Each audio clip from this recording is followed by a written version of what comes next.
Yeah, I'm lucky that the organization pretty much trusts me to run this property and to expand that building. It was my idea. I had to present to the executives, and I showed them a better rendering of my napkin and my lottery tickets that I was drawing on, and gave them a two-dimensional drawing from the architect so that we could really, really push the endeavor. And they bit and said, go get it. So we did.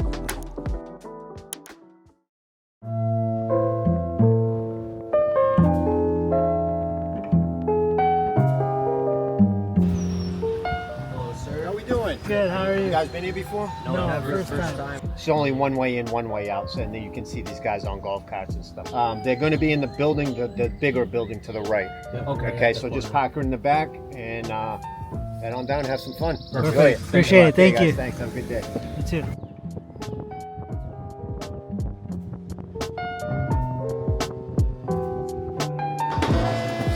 Beautiful. All right, so we're in Manchester Lane, the Acushnet location.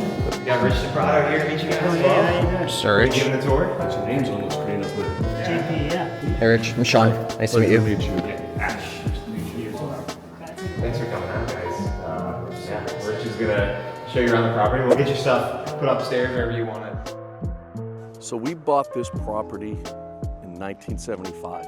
At that time, it was just an R&D proving ground. It was one fairway with painted lines in the fairway, kind of like a football field. As we evolved to where we are today, we built the taller building of those two over there. That was the first simulator in the world. It was called the Acushnet Golf Center. And now this was technology from the mid-'80s. We built that building in 1990. And fast forward to where we are today, we built this performance center. And all of this was designed around the need, right? The need for fittings indoor and year-round fittings, and also for hosting people like you guys, right? Let's go take a look at our short game area. This short game space was built in 2004. It was a Christmas tree farm when we acquired it, but it's about 100 yards long, and it provides an opportunity for wedge fittings. Tour players come here to practice. Our former CEO, Wally Uline, his son was here last summer and working on his short game, and he won a week later. This green is a replica of a hole in Rhode Island that our former CEO, Mr. Uline, he was a founding member of this course called Carnegie Abbey.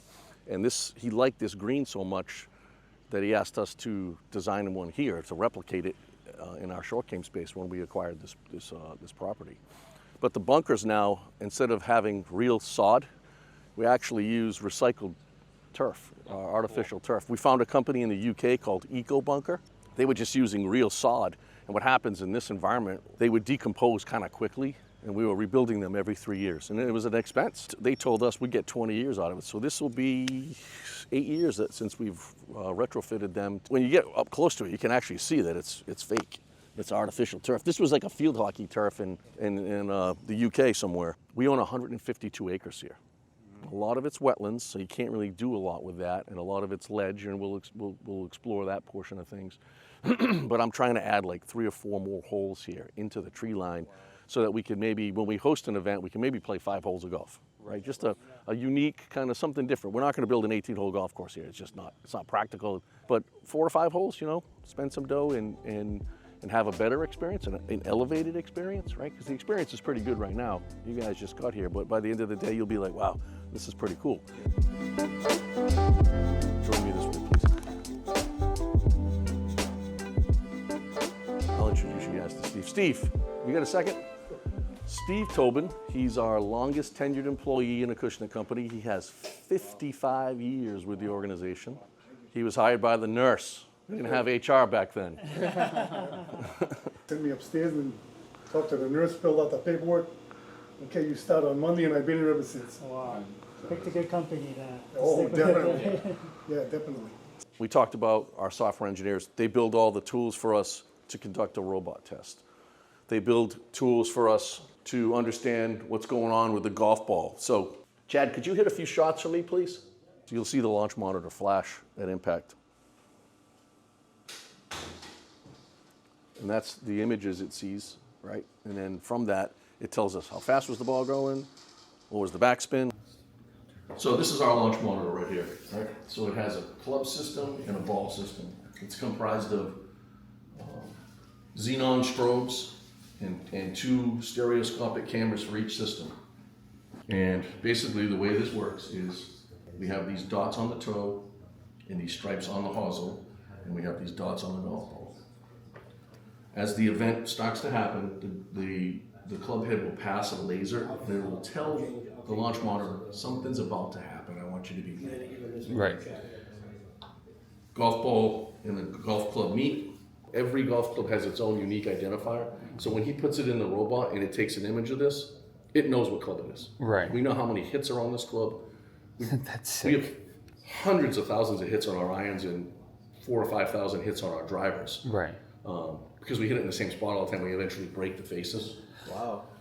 We test at speeds up to 192 miles an hour. We talk ball speed here most of the time. Right. But that club head speed's around 132. Yeah. It's a pretty terrifying. Yeah. Club move that fast, especially inside. Right. When we're hitting out the door, it's not as bad, but indoors, it's very loud and So that thing's coming off like a bullet. it's Yeah, like it. it's 192 miles an Yeah. hour. A couple dents on the. Yeah, years ago, we weren't so good at this. We used to have holes in the ceilings and When you're testing for all these things, is that coming from like a tour player seeing a certain way their ball is flying out on the course and they want answers on that? Or is this something that you guys are doing naturally as you're developing the ball further, making, call it ball improvements, that kind of thing? Like, where does that come from? Yeah. right, Yeah. we get a lot of influence from players, but we also have good intuition of what a golf ball should be doing and how it should perform based on our designs and our hypothesis of a design. Right. So yeah, we're driving the ship, but we have a ton of feedback from players, not just PGA Tour, but LPGA champions. Internally, we call the influence from the tour the pyramid of influence. And that's where it starts, and it trickles down to our shops, Right. to our players, to now we're selling golf balls in places like Walmart and Dick's. So it starts up here, and so we take that very seriously. A lot of the conditions we test these robots at, a lot of them are based on. We have a launch condition. It's called Justin Rose driver. It's his launch conditions. We measured him. We went out in the field, took his measurements, just tested golf balls because he had said, I want to see the ball fly in some window. I want to see the ball fly with my driver. So we mimicked his launch condition with the robot and designed a golf ball around that. That's so cool. We do that. We do that with a lot of players. I used him as an example because we recently were going through some launch conditions and that popped in my head. Right. But we collaborate with Bryson DeChambeau, and this is how we want to teach our consumers and our tour players and our professional players. This is what we do, and when we bring people here, they walk away realizing, this is why we're number one, because we've invested into this technology and pushed our chips in to do the right thing. Let's go around and we'll go look at the long drive tee and then we'll come inside.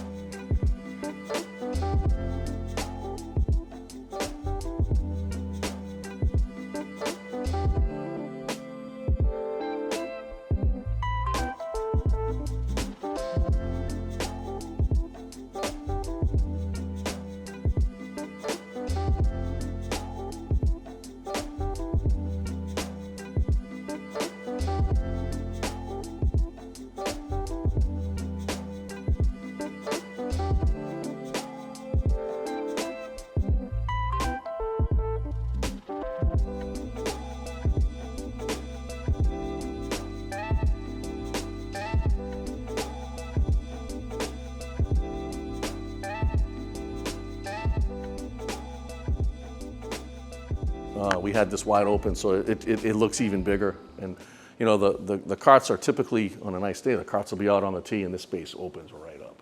So we talked earlier about needing this opportunity inside, right? So how did we get here? That's really the fun part of this story is we spoke to 20 or 30 properties around the country that had indoor fitting, and everyone told us the same thing. We wish we made them bigger. Every one of them told us the same thing. The golfer feels claustrophobic. We partnered with some folks in Texas there's one guy, Tim Cutshaw, who I met, that's what he does. He builds fitting centers for people. He designs them. Right. So I worked with him on dimensions and the depth of the bay. We realized we were going to use TrackMan as a solution, so we needed space because we also had a lot of experience with RCT. You could do coaching in here. We thought of the reason we put this wall to separate the two rooms was, hey, give an intimate opportunity for each one of the customers, but then have the opportunity to open this up and maybe have some folks sitting in stadium seating here watching a guy like Michael Breed or some other coach talking about giving lessons and working with players or conducting ball fittings like you guys are going to go through today. So it's a versatile space. We're still learning how to use it. Right. Making tweaks. Yeah, it hasn't been a year yet since we've opened the door. So we can put a screen down and we can do an indoor fitting with the door shut. So the screen will come down, the projector up here, winter, rainy day here, pouring rain, you're not going to have the door open, we can do a fitting inside. We also wired this place for future purposes like motion capture technology, force plates. So underneath these floors, it's a hollow floor. You take one piece out at a time and all the conduits there to run fiber or any kind of Ethernet we might need for the future.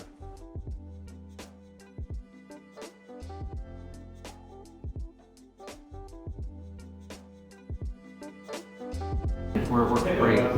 Did you always want to fit the golf balls to your wedges and your irons? Really, your irons first, then go into wedges, and then when you go into metals, you want that golf ball there already in place because you're going to fit the driver and your metals to that golf ball. The reason for that is think of all the shots that you're hitting with your irons around the greens, where it really matters. Where you're really going to see the biggest difference in golf. You're going to see the smallest difference between the performance of the golf ball off your driver. You're going to see the largest difference when you start talking about your irons. Yes. I've watched you hit a couple as you warm up. Yeah. You have a pretty good height on it. Do you like that height? Do you like to see it come down? So my problem is I get a lot of spin, Okay. so I lose a lot of distance. Okay. So you'd maybe like to see that trajectory come down more into that medium range? Okay.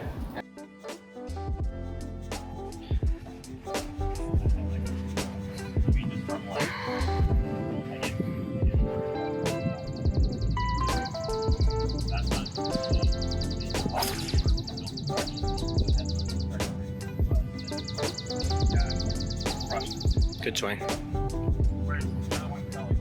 natural kind of swing shape. Yeah, I definitely got the spin there. Well, now you're running into your 16 and a half, you know? Right. That would honestly round out the bag, you know? And then long par and 3, you got this as an option. Those two good ones, spin has come down. The old trust you? Now, stock length for our driver is 45.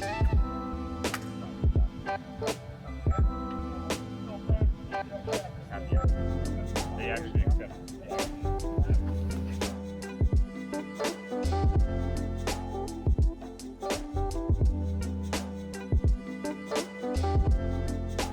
When you say what's my favorite piece of it, I love it all. There's a good view in every spot here. You know, the functionality downstairs, the FootJoy guys, right? Imagine the Titleist and FootJoy engineers collaborating together, helping them build better shoes, right? We're all part of the same company.